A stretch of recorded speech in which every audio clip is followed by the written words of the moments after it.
Hi Tim, this is Mike. I am approximately 3 miles west of Lanesboro, Minnesota, and I'm going to do a little film clip of some of the typical scenes that I bike through when I'm biking in the Lanesboro area. Today I've just finished about 8 miles going one way and I'm coming back the other way. The wind is 20 to 30 miles an hour with gusts up to 40, but it's going to be at my back most of this short little clip. So hope you enjoy it. It's not as cool as a train ride in San Paulo, but it's a bike ride in Lanesboro. So here we go. It'll be a little bumpy when it gets set, then it should get a little better.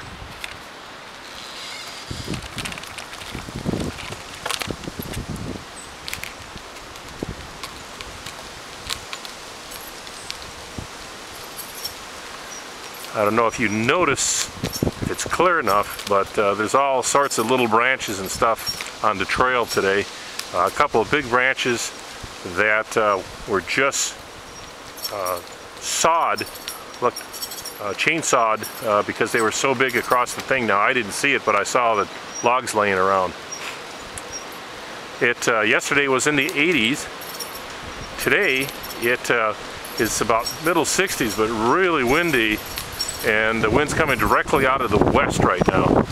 Supposedly there's frost on the way, not tonight, but the following night or the night after. I forget which they were saying too. So that's kind of discouraging. I thought it might be the point where we won't have any more frost warnings, but it looks like no such luck.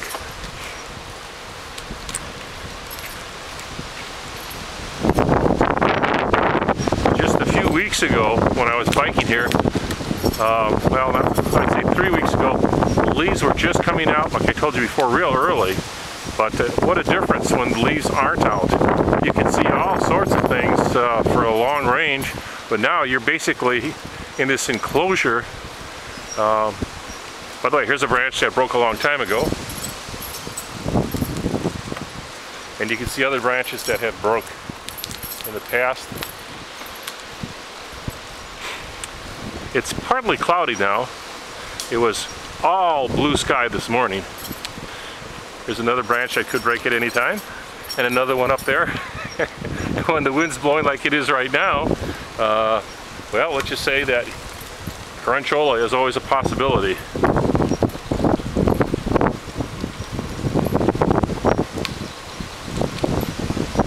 Just so you know, I am traveling at a pedestrian pace of about 11 miles an hour, and it's taking basically no effort at all, mainly because the wind is at my back, as I said before too. Also, something else I wanted to tell you, I got some really bad knee tendonitis especially in my right knee. A few weeks ago I had biked 300 miles in 6 days, and I felt okay. It was quite a few miles and stuff, but I've done it before in the past. Got home and just brutal walking, going up and down steps. It was really a mess, and I'm just working my way back slowly. I worked so hard to flush the inflammation and pain out. Now I'd say 90%, but I'm taking it real easy. Not going fast, not putting it in high gear or anything like that. Keeping the pressure off the knees. There's a lot of, I don't know if you can see it here, through the trees, all sorts of small little fields, like 3 acres, 4 acres, that have been tilled up, and they plant soy, beans, corn, usually those two things in this area. It's very fertile land because it's lowland, and the river here, overflows a fair amount of times in a 10-year period. So you got a lot of that deep, dark, rich soil in this area. Unfortunately, it also sometimes gets too wet and destroys the crops. See, the trail's pretty clear here. Well, I don't know how long we'll keep this going, but I hope you enjoy taking a little trip with me on part of the approximately 60 miles paved bike trail that goes from Houston, Minnesota to Preston, Minnesota to Fountain, Minnesota to Harmony, Minnesota. So if you ever got out to your maps, you can always check that out too. Suffice it to say 60 miles, and it does a little T-break to 2 different towns with a few other towns in between. It's a really a nice one. Here's one of the many little bridges that you run into. And again, another tree that fell down, not this recent windstorm, but in the past. Coming around the bend. Here's a quick shot of my old ugly face. All right, enough of that.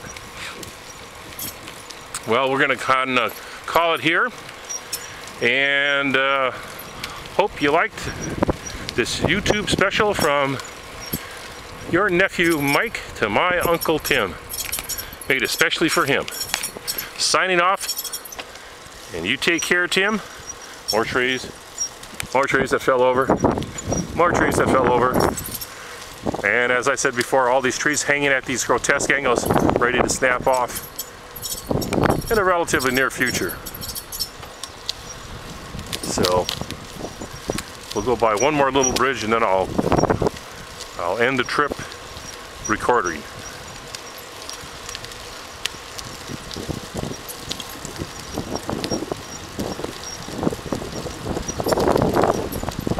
Little side views here.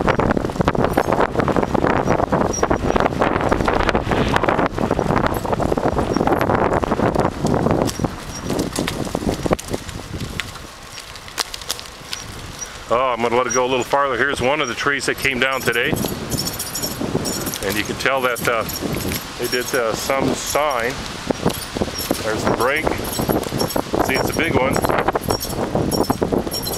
All this then was across the trail at one time.